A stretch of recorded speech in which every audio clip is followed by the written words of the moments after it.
शरद पवारांची राष्ट्रवादी सत्तेत जाणार असल्याच्या चर्चा, एनडीए सोबत जायचं की नाही यावर पवारांच्या राष्ट्रवादीत हालचाली, राष्ट्रवादीतल्या एका ज्येष्ठ नेत्यावर जबाबदारी, सूत्रांची माहिती। एनडीए सोबत जाण्याच्या चर्चांमध्ये तथ्य नाही, रोहित पवारांचं स्पष्टीकरण। तर पवारांची राष्ट्रवादीत सत्तेत जाण्याच्या चर्चा सुरू हे नक्की, विजय वडेट्टीवारांचं सूचक भाष्य। जयंत पाटील आणि विनोद तावडेंमध्ये भेटीच्या चर्चांना उधाण, मैत्रीमुळे भेटले असावेत, दत्ता भरणेंचं वक्तव्य। तर भेटीबाबत माहिती नाही, पण कमिटीच्या बैठकीसाठी मी तावडेंना अनेकदा भेटले, सुप्रिया सुळेंची माहिती।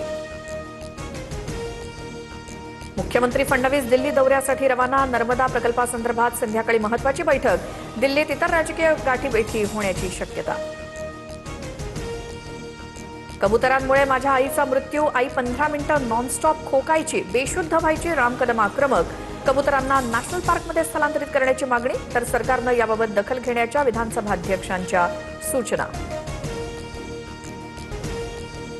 पुण्याच्या स्वारगेट मेट्रो स्थानकाला गळती, शेकडो कोटींचा खर्च करून सुद्धा प्रशासनाला बादल्यांचा आधार, मुसळधार पावसात स्वारगेट मेट्रो स्थानकाची पोलखोल।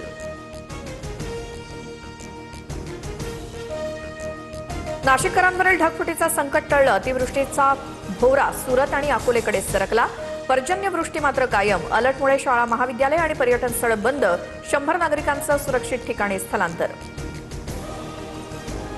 नाशिकमधील गोदावरी नदीच्या पाणी पातळीत वाढ, रामकुंड परिसरात सुरक्षा रक्षक तैनात, परिसरातील टपऱ्या आणि दुकानं हटवली, पूरजन्य परिस्थितीमुळे प्रशासन सतर्क।